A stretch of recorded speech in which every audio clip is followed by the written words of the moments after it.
At a family dinner, my mom was smiling. My dad was making a toast. My sister was scrolling her phone. Then my daughter handed me a note under the table. It said, "Call 911." She looked pale. I didn't panic. I did this. 17 minutes later, my parents were panicking. Yeah, that's how my Thursday night went. I'd driven 2 hours to get there. Thought I was being a good mom, a good daughter. The whole damn thing was supposed to be a quiet evening at the family's countryside retreat, which is a generous word for a mold-scented, low-ceiling house with suspiciously thin walls and creaky everything. You know the kind. Your niece remembers the bathroom tile more than your heart remembers the sunsets. Anyway, my parents had invited Freya, my daughter, to stay for a couple weeks just after graduation. They said she'd been looking pale, said she needed rest, said they missed her. And I, idiot that I am, believed them. Freya had been quiet since Henry, my uncle, her great-uncle, died. He'd been like a grandfather to her. No wife, no kids, just an old man with a soft heart and a quiet house full of wooden trains. When he passed, it wrecked her.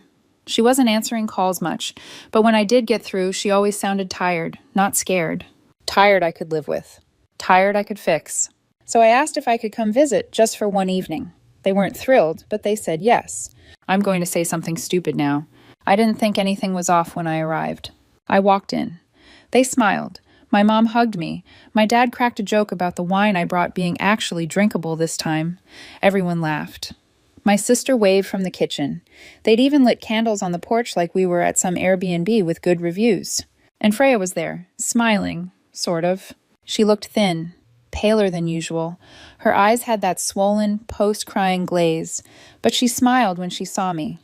She stood up and gave me a hug that lasted just long enough to make me suspicious.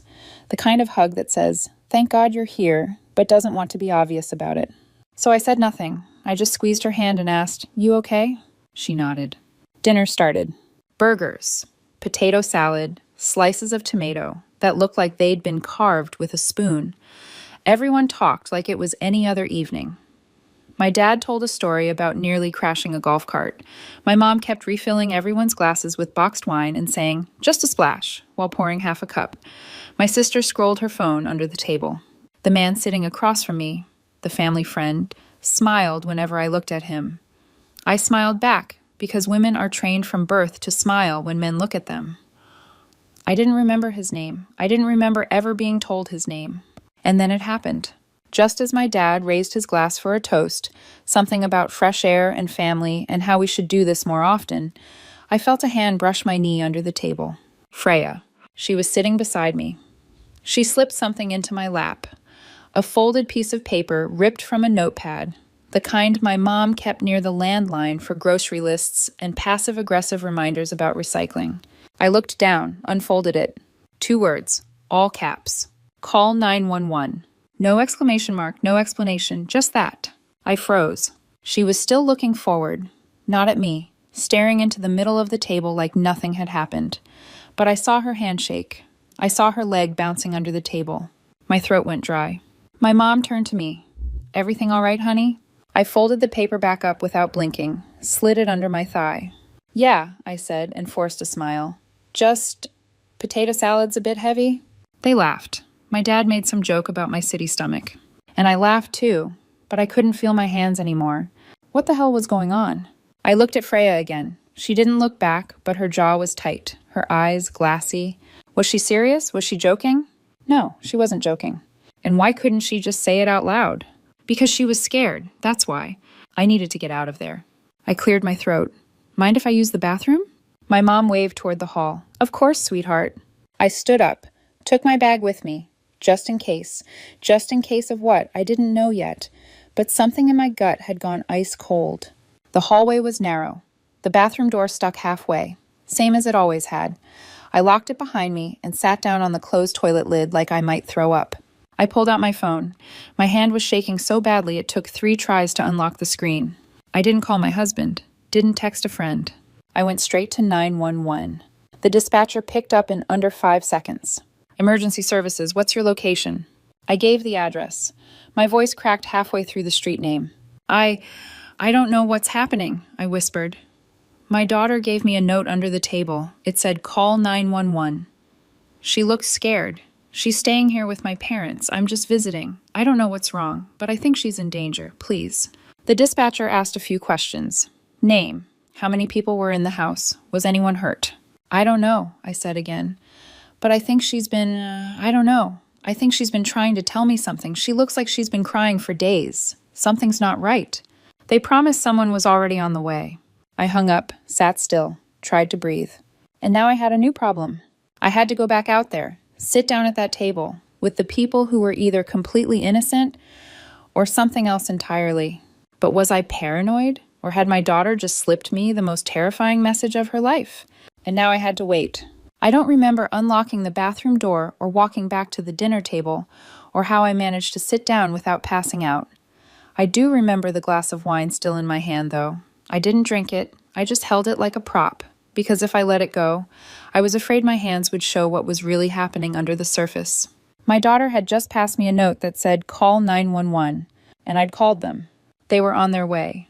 But now I was stuck at this table, with 4 people smiling and passing salad like this wasn't a horror movie in slow motion. One of those old family dinners that starts with a toast and ends with someone bleeding on the tablecloth. I laughed at someone's joke. I have no idea what it was. I kept laughing, nodding, smiling, because that's what women do when they're afraid.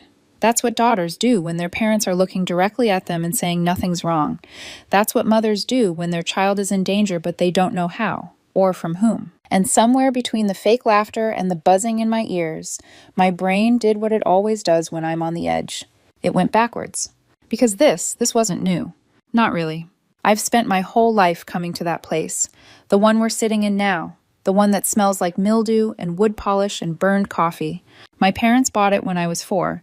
My sister was barely out of diapers.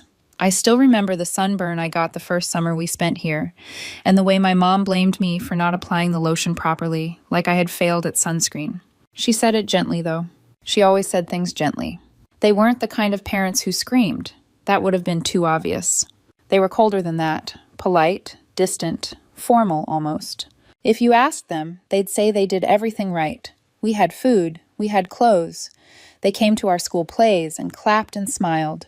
My mom even packed our lunches. No crusts, color-coded containers, handwritten notes folded in half like mini contracts. Be kind, make good choices, love, Mom. What no one saw was the silence behind the door when we came home. The way affection only arrived when my sister walked into the room. The way I kept trying to earn something that never really belonged to me. My sister could just exist. She could spill juice and cry about cartoons and break things. They'd laugh, call her silly, fix it. I made straight A's and offered to do dishes and tried to choreograph an entire dance routine in the living room at age 7 just to get them to look at me.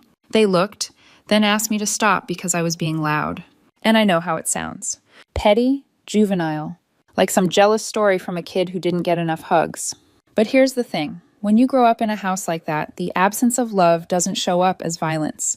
It shows up as precision. They did everything right, except feel anything real for me. At some point, maybe 12, maybe 15, I gave up trying. I remember sitting on the porch one night after a birthday party where they forgot the candles and thinking, okay, maybe you can't make people love you. Maybe this is just the version of parent they are. And once I made peace with that, I stopped expecting warmth. Stopped needing it. Sort of. When I got pregnant with Freya, I was 20. That's a whole story of its own. But what matters here is this. When she was born, I swore to myself that she would never feel like I did, that she would never wonder if she was loved, that she would never have to earn her place in my life. And I kept that promise. My parents, to their credit, were vaguely interested at first. When Freya was a baby, they bought stuffed animals, sent cards occasionally, asked how she was. But it didn't take long for the pattern to repeat. That same polite disinterest. The affection that showed up only when it made them look good. The babysitting offers that turned into last-minute cancellations. The "we've been so busy" texts that came after birthdays. I never told Freya not to love them. Never stood in her way. I figured if they wanted a relationship with their granddaughter, I wouldn't stop them. They weren't bad people, I told myself, just limited, emotionally underdeveloped. But she noticed. Kids always do. There were weekends where we'd drive 2 hours here, and she'd bring her backpack full of art supplies and snacks and the latest book she wanted to show Grandma. And they'd nod vaguely and go back to reading the newspaper. So I let it happen, because they weren't hurting her. They weren't doing anything wrong. Right? But the one person who never let her down, not once, was Uncle Henry, my mother's older brother. He never had kids, never married, lost the love of his life when he was barely 30 and never seemed to recover. He lived quietly, ran a successful business, retired early, traveled, donated to quiet causes, sent me books with handwritten notes in the margins, once mailed me a pair of gloves I'd mentioned liking 2 years earlier, with the receipts still folded inside. When Freya was born, something in him seemed to light up. He held her like she was something rare. He showed up with picture books in Italian and a carved wooden owl from somewhere I'd never heard of. He never missed a birthday, never forgot a school play. He called her his miracle girl, and she loved him back with every fiber of her being. For the first time in her life, maybe in mine too, someone looked at her and made her feel like she was enough, just as she was. She used to fall asleep on his shoulder, said he smelled like cinnamon and coffee and safety. He died 3 weeks ago. It was peaceful, in his sleep, a quiet end, just like the life he lived. But Freya didn't take it quietly. She shut down fully, wouldn't get out of bed, wouldn't talk, wouldn't eat. I thought grief was supposed to come in waves, but for her, it came like a blackout. All at once. No air, no light, no shore. Then the invitation came. My parents called, said Freya could come stay at the countryside house, the same one we're in now. They said the fresh air would help. That family could be good for her. And God help me, I thought it might be true. So I let her go. For 2 weeks. She stayed here. I called. She answered sometimes. Always sounded tired. Always said she was fine. And I believed her. Until tonight. Until the smile that didn't quite reach her eyes. Until the silence in her shoulders. Until the note in my hand. 2 words. Call 911. The knock came 15 minutes after I made the call. I was back at the table by then, sitting on a thin cushion over a chair that might as well have been made of needles. My stomach was cramping so hard I'd convinced myself I had appendicitis, or maybe divine punishment for trusting people who wear cardigans in summer. When the knock came, I froze. Everyone else did too. My dad paused mid-sentence. My mom tilted her head, wine glass halfway to her lips. My sister looked toward the door like she wasn't sure if it was real. Freya didn't move. She didn't even blink. I stood. I'll get it, I said, like we hadn't all heard the sound of authority on the porch. The man, the friend of the family, the one I hadn't been formally introduced to, stood up too, just a little. A half rise, like he wasn't sure if he should be involved or just watch. I was already walking. I opened the door. 2 officers, 1 male, 1 female. No smiles. Radios on their shoulders, still hissing faintly. "Ma'am," said the male officer, "we got a call from this residence?" "I called," I said, voice too high. I swallowed. "It's my daughter. She gave me a note. Said to call 911. She's here. Something's wrong. She won't say it out loud, but something's not right." They nodded. No questions, no raised eyebrows, just efficient, practiced motion. The female officer asked if she could speak to Freya alone. I stepped aside and pointed. "She's at the table." The male officer asked to speak to me out front. I followed him, shutting the door behind me like it might hold in the dread flooding my chest. And then I waited. They were inside for 7 minutes. I know because I checked my phone exactly 12 times. I didn't move. Couldn't. I just stood on the porch, watching the shadow of the breeze ripple through the dying roses in the garden. I thought about Uncle Henry, about the note, about how my mom smiled too quickly, and how the tea always came in the same chipped mug, the one Freya never drank all the way down. When the door opened again, I turned. Freya was standing next to the female officer. Her hands were shaking. Her face was white as chalk. But she was talking. Finally, she was talking. The male officer waved me over. I got as far as the doorway before I heard it. "Uncle Henry, he left everything to me," Freya said. Her voice wasn't loud, but it was clear. "They just said I needed rest, that I was grieving, and then they started trying to get me to sign things." I blinked. "What kind of things?" the female officer asked. "I don't know. Papers, a release of responsibility, that's what they called it. But it had my name on it. And the lawyer, that man," she pointed. "He was supposed to be Uncle Henry's lawyer, but he never called me. Just them. He came here, said it was just to simplify things." The officer nodded. Freya continued, voice cracking. "I said no. I didn't want to sign anything. I asked for time. I asked for a phone call. But they took my phone. said it was for my mental health, said I'd thank them later. And then the bomb dropped. I think they were drugging me. The room shifted. Even the walls felt like they took a step back. The officers exchanged a glance. Then the male officer stepped out into the hallway. A few seconds later, I heard quiet voices. Footsteps. They brought my parents back in, then Astrid, then the lawyer, one by one. Now everyone was in the room again, and no one was smiling. My mom stood. This is ridiculous. She's been grieving, my dad added, holding up his hands like a preacher. You have to understand, we were trying to help. She's paranoid, my sister said. She hasn't been well since the funeral. The lawyer didn't speak. The female officer said, We'll need to search the property. My mom laughed. It sounded like glass cracking. You can't be serious. Based on what? Her imagination? We have a report, and now we have a statement. We have probable cause. The officers asked everyone to stay put. Backup was called. I watched it all from the doorway like I wasn't part of it, like I was someone else watching a documentary about a family that had turned itself inside out. They searched the kitchen first. It took 15 minutes. When they returned, the officer was holding a plastic bag. Inside were loose pills, small, round, off-white, no prescription bottle, no label, just tucked away in a kitchen drawer under a stack of coupon clippings. The male officer radioed for field testing. Then they moved to the guest bedroom, the lawyer's room. That's where they found the unsigned documents. Freya's name was printed clearly on every page. Beneficiary, release of claim, estate forfeiture, all of it. Typed, stapled, clean. All of it ready, except for her signature. That part was still blank.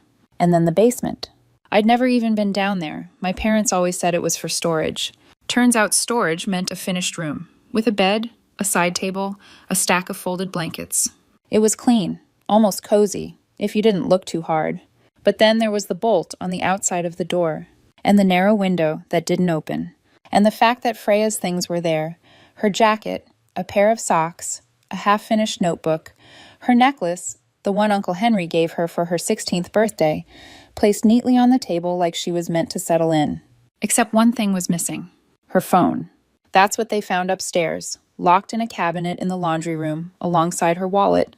Confiscated for her peace of mind, my mother had said. I didn't cry. Not then. I think I was too shocked to cry. The officers didn't ask for explanations after that. They didn't need to. The man, the lawyer, was taken out first, handcuffed behind his back, face unreadable. My parents followed. My sister last. They didn't look at me, not once. I stayed with Freya. I didn't let her go, not for a second. When the ambulance came to check her vitals, I climbed in after her and sat beside her the whole time. She looked so small, curled up in that oversized hoodie, so tired. I brushed her hair back from her forehead and asked quietly, Why didn't you tell me? She didn't open her eyes. I didn't think you'd believe me. And that was the part that hurt the most. Because somewhere along the way, my daughter had learned the same lesson I once had. When people act calm, polite, reasonable, the world is a little too slow to believe what happens behind closed doors.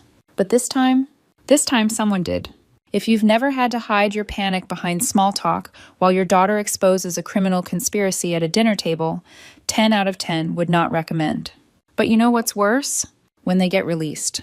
My parents, my sister, the lawyer, all out on bail, pending trial. A nonviolent offense, they called it. No confirmed harm, no prior convictions. Cooperative during arrest. Right. My daughter was drugged, isolated, and emotionally manipulated by her own family. But sure, let's treat them like they just forgot to return a library book. Freya didn't sleep for 3 nights. Every noise made her jump. She refused to be alone in a room, even with the lights on. She kept asking if we were really safe now, if they'd show up again, like this was all just a misunderstanding that could be smoothed over with a casserole. I didn't tell her how real that risk was. But I started locking the doors. Every door, every window, even the bathroom. Because I know my family, and they don't like to lose. It happened on a Tuesday.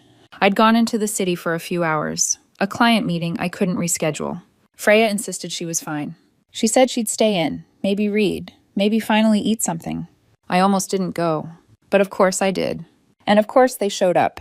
When I got home, Freya was sitting on the living room floor, knees tucked to her chest, phone in her lap, face pale. They came, she said. No preamble, no greeting, just that. I froze. Who? She didn't look up. All of them. Grandma, Grandpa, Astrid. I dropped my bag and sat beside her. Are you okay? Did they touch you? They just talked. She opened her phone, went to her voice memos, and hit play. I heard my mother's voice first, syrupy sweet, like she was complimenting a neighbor's curtains. Freya, darling, we just want to clear the air. You've always been so sensitive, so poetic. You see things differently. That's not a crime, sweetheart. Then my father, colder. You don't understand how much pressure we were under. Your grandmother hasn't slept in weeks. Then Astrid, sharp and flat. It was never about hurting you. It was about fairness. That money, what would you even do with it? Then my mother again. It was always going to tear this family apart. Maybe if Henry had left it to someone more, well, mature. The recording ended there. My hand was shaking. I reported the visit immediately. The bail conditions were crystal clear. No contact. And they had shown up, uninvited, manipulative, and smug enough to speak freely while Freya was recording the whole thing. Even the officer who took my statement looked pissed. That night, I packed our bags. We moved out 2 days later. Not forever, just until court. I found a short-term rental in a quiet part of town, somewhere with thick walls, too many locks, and a nosy elderly neighbor who stood by her window like it was her religion. Perfect. Freya didn't argue. She just stayed close, still barely speaking, still double-checking that the doors were locked. I filed for a no-contact order. It was granted in 24 hours. The charges were being finalized. The prosecution was building a case. And then came the interviews. The police separated them. First my dad, then my mom, then Astrid, then the lawyer, one by one. And one by one, they cracked. Classic tactic. Tell each suspect the others have already confessed. Give them a taste of panic. Watch them fold. My sister, the one who always bragged about her loyalty, was the first to turn. Said it was our mother's idea, that she just went along with it. My mom said it was the lawyer's idea, that she never touched the tea, that Freya was imagining the drugging. My dad claimed he didn't know anything was in the drinks, said he thought the locked room was a safe space. The lawyer, bless him, broke completely. Emails, payment records, copies of the unsigned documents, even a folder with printed drafts, including one labeled Worst Case Scenario Script. I almost admired the preparation. Almost. The charges came quickly after that. My father was charged with false imprisonment, coercion, and administering controlled substances without consent. He was sentenced to 6 years in prison, eligible for parole after 4. My mother was convicted of conspiracy to commit fraud and unlawful drugging. She received 4 years. No parole until halfway through. My sister was charged with conspiracy. She got 18 months, served 9 in actual prison. The lawyer was disbarred and convicted of fraud and aiding and abetting unlawful confinement. He was sentenced to 8 years. No early release. It didn't feel like revenge. It felt like oxygen. 3 months later, the estate settled. We were called into a lawyer's office. A real lawyer, one who spoke like a person and didn't smirk at children. He handed Freya a thick packet and said gently, "It's yours now." The number in her account was more than I expected. More than she expected. Enough to pay for school, therapy, rent, travel, a life, a future. She cried when we got home. Not because of the money. Because for the first time in a long time, she felt safe. And she knew they couldn't take anything else from her, ever again. Sometimes I still ask myself, was I wrong for not noticing sooner? Should I have asked more questions, pressed harder, trusted my gut instead of their polite smiles and perfectly folded napkins? Because in hindsight, the signs were there. Freya's voice getting smaller, her eyes looking dimmer, the way she hugged me just a little too long that night. I don't know. Maybe I failed her for a while. But when it counted, I listened. And I called. And maybe that's what matters. She's safe now, healing, laughing again. The real kind. Not the one you fake at dinner tables to keep the peace. Me? I've learned that love doesn't mean silence. And family doesn't mean forgiveness without change. So, was I wrong? Or did I do the right thing too late? Let me know in the comments. I really want to hear what you think. And if you want to hear more stories like this, hit subscribe.